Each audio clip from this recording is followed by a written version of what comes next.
I didn't go get people that are like semi-retired or, professional board people. I wanted people that are in the trenches executing, like CEO of a company, senior tech talent, people that are out there are in the trenches day to day with significant responsibilities. Welcome to the Product Market Fit Show, brought to you by Mistral, a seed stage firm based in Canada. I'm Pablo. I'm a founder turned VC. My goal is to help early stage founders like you find product market fit. Today we have Darryl, the co-founder and CEO of Flexpay, a fintech startup that helps companies reduce false credit card declines by as much as 70%. Flexpay has 30 employees, is based in Montreal, raised $6 million to date. Darryl, it's a pleasure having you here today. Oh, it's awesome to be here, Pablo. Thanks a lot for having me. So the topic of today's episode is how to build a board of advisors. And, Darryl, we've actually, so full disclosure, Mistral is an investor in Flexpay, so I know Darryl quite well. And, one of the very interesting things about your background was the experience you've had in creating companies.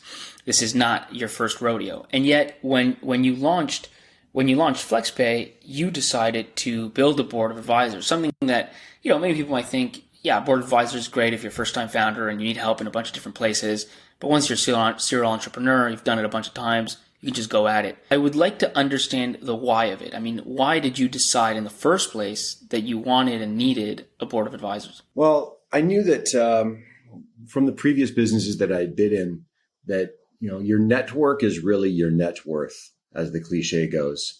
There are people out there who are so smart and so gifted and so connected, they can literally just think their way out of a problem that you're in. History, has taught us that success leaves clues. And so when you're able to connect in with people that have solved kind of like the big problems that you're going up against, it's a huge hack and shortcut. Kind of always had like an informal, loose sort of like group of mentors, but never really put together an advisory board, which is a little bit more formal. Maybe not as formal as a board of directors, but still like, people that you actually have, they're compensated, they're incentivized. They're there for a specific role. Actually, one of my advisors and mentors and friends, Dan Martel, walked me through a framework of how to build a world-class advisory board, which I then used that framework to get him on my advisory board, which is a fun little hack. And he's like, oh, I see what you're doing. And did you come to him with like, hey, I need help with this? Or was it like he's like looking at you and saying, hey, you need to get a board of advisors together? Like, where did the idea come from? No, I was absolutely the one driving it.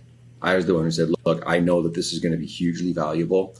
We knew a lot about the problem that we were solving because we were scratching our own itch. We built the initial version of Flexpay for ourselves. So we had a lot of like boxes already checked off as far as, product market fit and, basic, functional tech stack that really gave everything we need to do, reporting and stuff. But there's a lot involved in building a world-class SaaS business, as you know, Pablo. I knew that there was going to be a network of people out there that could really help me kind of as a massive accelerant. It becomes like an unfair advantage. And that's really kind of like how Dan's framework started out, where he asked me this really powerful question as part of this training on building advisory boards, where he's like, just imagine that your business was 10x or even 50x what it is today. Imagine you had 10 times more leads, 10 times more employees, and you're having that really great outcome and exit, that perfect exit that you're looking for to your business or whatever it is that you're trying to do. Says, what are the 8 things that you need that would make that an absolute foregone conclusion? Like if you had these 8 things, like world-class. Why 8? Like it could be 6, could be 10. Because there's power in constraints. Now there's power in constraints, right? And so when you sit there and you say, well, I can only come up with 8 things, like 8's a big enough number that it's not like the top 2 or the top 3, but it's not 20 where you're getting lost in the weeds, right? Got it. And in full transparency, I only filled 7 of the boxes at the beginning because I was like, I need to keep 1 free for the stuff that I don't know yet. Like I don't know what I don't know as I'm going to discover things as I scale this business, right? And so I only filled that 8th position on the advisory board about 2 years into the business with an M&A guy, which is perfect, right? I hadn't really thought of like, M&A being one of these. So what are the 8 things that you need that if you had these 8 things, it would be an absolute foregone conclusion, guaranteed that you're going to get that incredible outcome? Well, my business in fintech, I was like, well, I'm going to need real experts in Visa and MasterCard ecosystem, people that have built significant components of existing payments infrastructure. That would be a really valuable thing to have in my advisory board.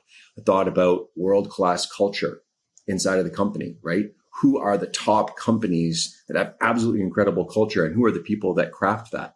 I thought about deep networks and connections inside of payments, both on the issuing side and the acquiring side. People that have built and sold multiple SaaS businesses, people that have raised VC money and have put together everything involved with having a VC-backed business. Like, how do you put together an ESOP? What are the percentages that you should be compensating your executives? How do you value the options? What does vesting and unvesting look like? And what are your options and all that kind of stuff? In fact, that was one of the guys I had my advisory board, was a good friend of mine who has a VC-backed fintech business. And when it was time for me to put together an ESOP, he's like, absolutely, 30 minutes. And it was like drinking out of a fire hose. And then he's sending me spreadsheets of like, here's everybody in my 300-person organization and the people that are in the ESOP and the people that aren't, and how to think about it and how to structure it. I mean, it was incredible. 30-minute crash course. And then I look like a complete professional to my board and to the future investors. They come in and they look at the way that we've structured things, and they're like, no red flags here, not even any yellow flags. Everything just looks perfectly vanilla, clean cut. So yeah, like I went through and I kind of labeled, well, here's all the things that I would need. Once you identify the 8 buckets, then you're like, who are the people that check that? Like, if I need world-class technical talent, maybe there's somebody at Facebook or at PayPal that's built out a massive team of like hundreds of engineers, right? That world-class talent and that. Well, then how do I go and find those people? Like, dream really big. And you don't say to yourself, well, I don't know the head of like, technical talent or CTO at PayPal or at Facebook. Well, maybe you know somebody who does, or maybe you can find a way to reach out to them, because, one thing that I've discovered is that there's a lot of people out there that are just really willing to be generous and help out. And if you say, hey, I'm a founder, co-founder, I'm getting started, I have a couple of questions, you'd be surprised how often people will give 15 minutes, 20 minutes of their time to kind of point you in the right direction. And so, yeah, that kind of becomes the genesis of it. And there's a few things that your advisory board doesn't do for you, right? Like, one thing, you're not asking them ever to do things for you. Really, you're thinking about what's their focus, their area of expertise, what's their talent, right? Like, say you need to hire a lot of software developers and you don't know how to hire them. Then one of your advisors better be someone who's built a huge software team, so you could write down maybe lead engineer at Google or Facebook. And then you're thinking about experience. What's the raw experience they have in achieving an outcome, a desired outcome that you're looking for? And then how you interact with these people is really around 3 things. It's conversations, strategy, and connections. So conversations, not action. Strategy, not execution. And connections is really the biggest part, right? What do you need to do and who do you need in order to get it done? And it can be like I've got a guy on my advisory board who's president of payments for a very large issuing bank. And anytime I have a problem, he's like, oh yeah, I can introduce you to one of the top executives at Stripe. Oh yeah, well, I'll just get you on a call with my buddy over at PayPal, just because he provides the plumbing for all these people anyway. He's on a first name basis with all of them. So just the ability to get you down. Like, I called up one of my advisors. Next thing you know, I'm sitting in Toronto at Visa Canada headquarters with 14 executives talking about what it is that Flexpay is doing and how we could better integrate into Visa's ecosystem. Like, that stuff's absolutely invaluable, and it happens fast if you've got the right people. The first question I have is this, because look, a lot of people might be looking at this and saying, yeah, of course, like having people that can help you out is great. But I have that informal thing happening, kind of like you did before, right? And what was behind that thinking of, this time I'm going to make it formal, which probably means you have to give equity and all these other sort of things. What drove that decision? Well, I think it was just because I understood the seriousness of what it was that I was undertaking. From day one, before we had a single dollar of revenue, I knew that if we did this right, easily be $1 billion plus business. So because this was significantly bigger, stakes like all of my earlier businesses, the stakes were so much higher, and it was going to need to be world class. Like, I had a lot of experience in building great lifestyle businesses. Nothing wrong with lifestyle businesses, right? They're growing like 1x, 2x a year. They're throwing off nice dividends for the founders. I had 225 employees in one of my lifestyle businesses. Like, they were significant businesses. It's a very different story when you're like, this is a huge problem in society. I think that I'm the right person and I've got the right team to go solve it, but at very high stakes. And I put a lot of my own personal capital into starting the business as well. So it kind of really lit a fire under my butt to be like, okay, I really need to stack the deck as heavily as possible in my favor in order to really pull this off. How am I going to go do it? So the high level question is, when you win, right? When you're at that 100x outcome, whatever it is, what does it look like? And what are the 8 pieces you need? You just close your eyes and you brainstorm, like, what's that process? And you even said, like, I left 1 out because I didn't know what I didn't know. And maybe at the beginning you'd left 4 out, and since then you filled them. Like, I'm not sure the sequence of how many you filled right away and how many. I'm sure there's some things that are obvious to you right away. I mean, you're a founder today. You're like, I don't have tech talent. Okay, cool. You need somebody that maybe can advise you on the tech side. But what's the process by which you go through and say, these are the 8 things that I need? And where do you draw a line and say, these are the 4, and I'll figure out the other 4 later on, and so on? Because we talked about the power of constraints, right? Well, I can only pick 8. I better make them the most impactful 8. But then if you're saying 8, well, it's more than 3 or 4. It's like it forces you to kind of get into that like dreaming phase, planning phase, where you're like, separating yourself from reality today and saying, well, I've got this really great outcome in the future, right? And so yeah, you start by saying, well, these are the things that I need. Once you understand the things, and I literally just wrote them down in 8 circles on a piece of paper, except the 8th one I left blank. I literally wrote down the things in circles on a piece of paper, and then I started writing in the names of like, who can check this box? Like, who's the best person I know, or going in the right direction of being able to find somebody that could help me to fill that box? And I just started filling them all in. And you might not have like a name like Pablo, right? It might be like, head of software, at Facebook or PayPal or something like that, right? Was there an example or two where you didn't know the person? You just knew more like the title and the role? Yeah. So I had one of my boxes was somebody who really knows the guts of Visa and MasterCard infrastructure at a very deep level. And I had a couple of guys in my mind that I thought would be a good fit for it, but I wasn't sure they would really be a good fit. So instead, what I did is I called them up, and I called up some of the other people that I knew, and I said, I'm really looking for somebody in your network who's like a complete, genius level at this thing, building out significant components of Visa and MasterCard infrastructure. Who do you know? I went to a trade show. It just so happened that around the time I was starting my business, there was Money 2020 happening in Vegas, which is all about fintech and payments. And every single time I had an interaction with someone at Money 2020, I would always insert this question at the very end and be like, hey, I'm looking for somebody who's like a complete, I'm not interested in hiring them, just kind of to like bounce ideas around once in a while, strategy, stuff like that, have conversations, get access to connections, who's really amazing at building out significant components of Visa MasterCard infrastructure. And you just kept hearing the same names over and over again. People just started saying, oh, well, do you know Corey? Oh, do you know Corey? Another guy says, oh, do you know Corey? Oh, you should probably talk to Corey. And just keep hearing the same names over and over and over again. Well, that's a pretty good sign that maybe this is the right guy that you should be talking to, or girl.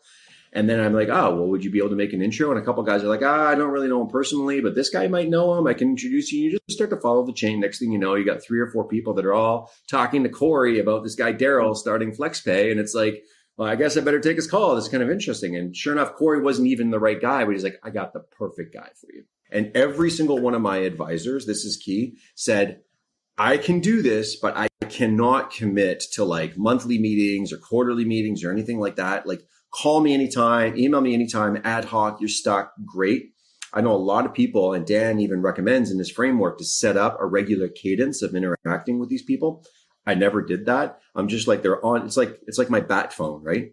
When I'm stuck in that particular thing, I got a bat phone for it, and I just call them up and I'm like, hey.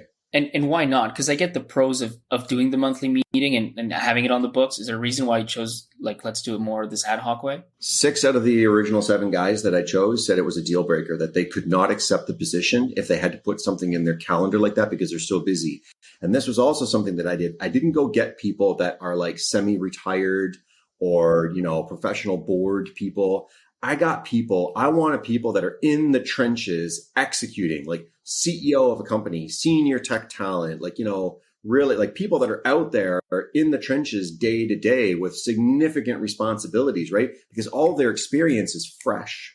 And if you say, hey, I just need you once in a while, I call on that guy a couple times a year, right? And I'm flexible around his schedule, and we jump on a call, and it's like 30 minutes of pure gold. And he just like floods me with everything that I need to know for that specific thing that he's an expert in. And people love to talk about the things that they're experts in. There's plenty of crap that we know nothing about, right? But that one thing you know really deeply, and when it's a great question, specifically down the middle of the fairway of your expertise, they love just opening up and talking about it. It's super high value for everybody, right? And is that something you would recommend? Because it's true. A lot of people, first of all, the ones that are retired are in a sense easier to get. But the other piece too is like a lot of people think of this advisory board as almost like a fundraising mechanism where it's just let's get stamps and credibility, right? And the guy who or the girl who had this big role at big firm, doesn't matter, they're not in the game today, but they look good on a deck. Did you ever think about that side of it? 100%. One of the people that I added onto my board was kind of purely for that reason. Really, the only value I knew this person was going to bring was their connections, how many people they know and how many people know them. And just to be able to go around and say, I've got that guy on my advisory board, everyone goes like, whoa, really? Wasn't a huge amount of value add, but it's okay. Just the name value alone. And there has actually been value because, anytime I need like a connection in a certain area, the guy knows everybody in my space. He's like, I'll talk to this guy. I'll talk to sends an email, gets me on the phone, boom, off we go. That's okay. He was just there to check that one particular kind of box. I need a super connector, right? With a super network of his own that's specific to my field that can kind of get me out. And he's just the guy who does that, right? So yeah, definitely I did that for one. Right. So most of the people are in the game. They're way too busy for these monthly meetings. And that's almost a good sign because it means that they're super fresh and their information is not outdated, and it's fine. You have to work to get an hour or half an hour, but that half hour is so full of meat that, that's really the ideal. And I'm preparing like crazy. I'm making sure that my questions are really specific. I'm to the point. I'm respecting the time we have in the calendar. If possible, I'm trying to wrap the call up 2 minutes early, give people a little bit of time back in their calendar. Like I do all the work ahead of time. But again, they're there for a specific purpose to help me solve a specific problem that I know that I need to solve. So when I'm calling them, it's because I have that specific problem. I know exactly what it is and I'm really tactical. And then a lot of times they're like, I'm going to have to think about that. I'll get back to you. And then I send a little follow-up email, maybe a few days later, and they're like, oh yeah, thanks for reminding me. And then a couple of days after that, it's like, here you go, boom, boom, boom. And would it make sense, I'm just thinking out loud, in the same way that you have one who's just more for the credibility angle, to have some that have more time where you do have a monthly meeting or two and they become almost more like coaches. I don't know if I want to use that word because lately it's got a pretty specific meaning, but where it's not like I need this specific strategic or tactical advice. You reach out. It's just like, here's what's happened last month and whatever. Or was that just not something for you, at least, that was useful? Yeah. So I have definitely, I have coaching calls with 3 other people. In fact, I had one just earlier today, but with investors, people that have actually put money in on the cap table, where I took that money from them because I thought they would really be able to give me good strategic advice. And now that they've put hard dollars in, they're more invested than the average person in my success because they've actually put dollars in harm's way potentially with me, right? For me in my business, I don't have a co-founder. And so it can get really lonely sometimes and you need a sounding board of people to bounce ideas off of. And I actually even call it like, strategy call or coaching call. I even call it that in the calendar invite that I send out to them and stuff like that. So everybody knows what it is that we're doing. And it's usually pretty free flowing, not really an agenda, but there's always stuff that comes up and there's always really great value add. But I don't do that with my advisory board. There could be a guy on the advisory board who's kind of playing that role. But for me, I absolutely have that and treasure and value it very, very highly. I really cherish it, but it's with investors on the cap table. Is there a sort of test? Like, is there a kind of this period where you're figuring out both ways there's a fit, or is it like one call and done? I mean, and I ask this because I remember once in my gym track days, met this person who had started a very similar company before, and that company, had mediocre success. But I had this one call with them and it was just amazing, right? Like the person was full of knowledge and it was just so on point.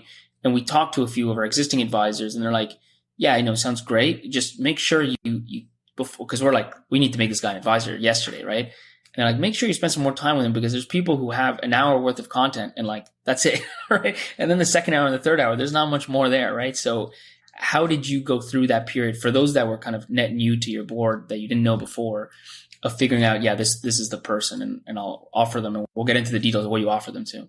Yeah, it's a great question. And for me, it comes back to what I said earlier, where success leaves clues, and working with people that are in the trenches right now doing stuff.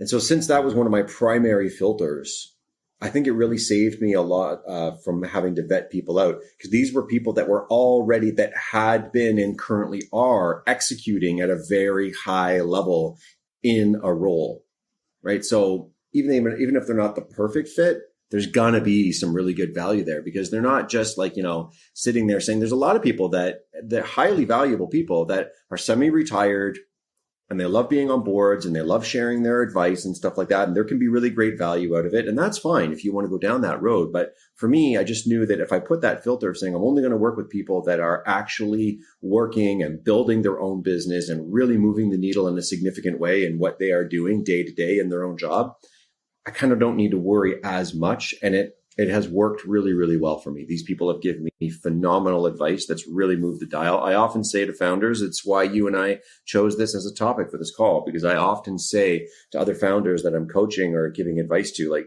smartest thing I ever did in Flexpay was building an advisory board before I even had $1 of revenue. How do you compensate these people? I mean, I'm sure to an extent they're doing it because they like it, right? But but there has to be some sort of a win-win. So it's just, an equity kind of is an option pool piece, and they vest over 4 years. Like, how do you structure it? Yeah, that's typically the way that it works. Anywhere between, if you're pre-revenue or anything like that, anywhere between like 0.1% to, if it's someone really incredibly valuable, you might go all the way up to like 1% of equity in the company. Most of my people ended up coming in around 0.2%. And then, of course, that gets diluted down when you bring in future investment rounds and stuff like that. But that's usually enough. But, compensation is not just about money or equity.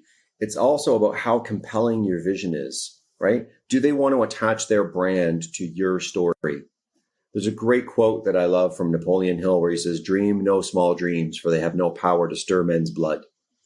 Right? When you've got a charismatic founder who's got stars in his eyes and he's got this really big vision of what he's going to go for and swing for the fences, and he's got some credibility and he's starting to build a team and stuff like that, it's so much easier to get these people on board to say, like, yeah, I'd love to be on your advisory board. That's going to be good for me. And they get a little bit of equity upside, and you tell them that you're not going to be a burden in them. And then you get to advertise that out there, and it gives you a lot of instant credibility, right?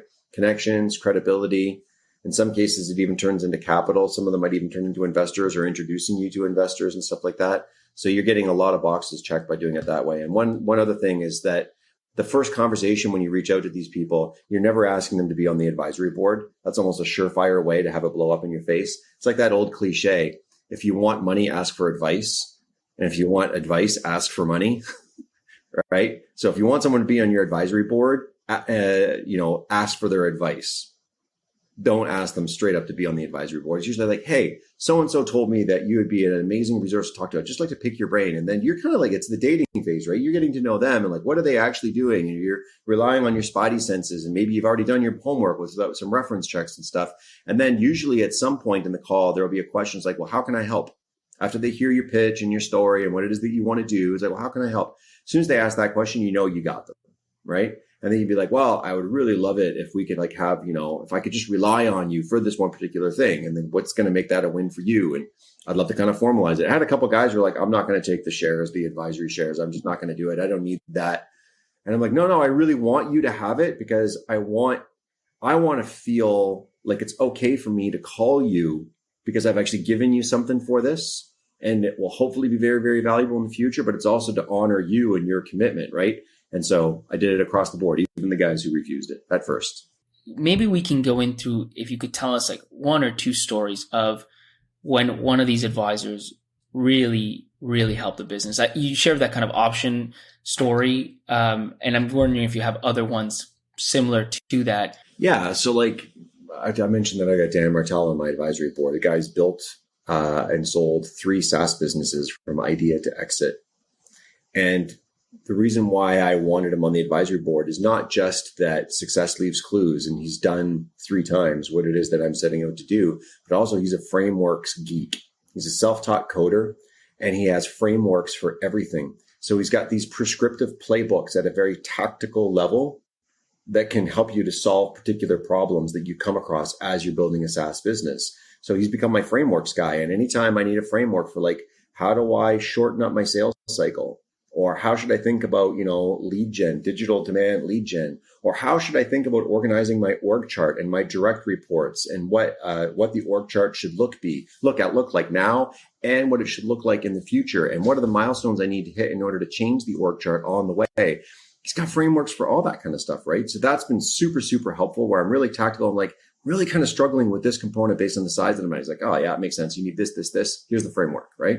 So that's been super huge. Another one would be, I mentioned the option pool. That was pretty cool. Another one was like, I really need, deep inroads into Stripe. I need to have a conversation with Stripe. They're working on this new technology. It might be competitive. It might be collaborative. I'm not really sure. I'd love to talk to somebody internally. And that was like a guy on my advisory board who he's like, oh yeah, Stripe runs on all my rails. I'm personal friends with Patrick, the CEO. He's like, let me reach out to Patrick and I'll find out who on the team is going to be the right person for you to talk to. And literally the next day I was talking to one of the most senior executives based in Manhattan working for Stripe, saying, I don't know who you are, and I don't know how we ended up on this call, but somebody, one of my superiors came and said, you need to talk to this guy. And so here we are. How can I help you? Huge value add in that conversation to really do some due diligence on what it is that they're building and put us on their radar to see if there's things that we can do together in the future. Ideas on how to build world-class culture. Got really prescriptive advice that I could go give to my culture committee on how to solve certain problems and how to codify all of our values and really have it written down and stuff. There's been a lot of things that have come out of it, honestly. And I'm curious if you've ever had to either like switch out an advisor who's maybe helpful for year one and then no longer helpful, or even maybe you didn't switch them out. They're still there, but they're not helpful anymore. Like, does that happen? Yeah, I think so. I'd like to think that I did a pretty good job in who I brought in, and these people are continuing to provide advice. Certainly, there's a couple of them that I really don't call anywhere near as much as I used to because we've kind of moved beyond that phase. And then we also kind of had something new on our radar that popped up on the M&A side, which allowed me to fill that eighth box with somebody who's like bought and sold multiple companies going through that M&A process, both as a buyer and a seller, right? And that's just his thing. He understands it really, really well. So that wasn't on my radar. So that'll be kind of like for the future. And every once in a while, I have the guys reach out to me. It's like, hey, you're not really taking advantage of me on that advisory board. How come you don't call me? It's like, oh, don't worry. At some point, something's going to come up and I'm going to need you and you're going to be there. And sure enough, it does. So yeah, there's definitely like been some cycles in it. But I think I've done a pretty good job building the advisory board. The people that I've got continue to provide value throughout the various stages the business has hit. And I'm really a huge fan of it, as you can tell, Pablo. Well, that's awesome, Darryl. So, maybe just to quickly recap, you've managed to utilize a framework to build a board of advisors that has been helpful from day one, like from before you had any revenue in this company all the way till today. And as we mentioned, kind of 30, 40 employees, $6 million raised and growing every single month. And they continue to provide value today. Sure, there's ebbs and flows, but for the most part, you identified 8 parts of a business that are going to be critical to success. And so naturally, the people that help in those parts, they continue to be helpful most of the time. And the crazy thing is, this is something that every startup can do, every startup should do, especially if you think the stakes are high. And I hope if you're listening to this, that's the kind of project that you're working on. So go out there and do it. Be like Darryl. Get help. Takes a village. Thank you so much for listening all the way through. It's been a pleasure having you here. Make sure to subscribe so you don't miss the next episode.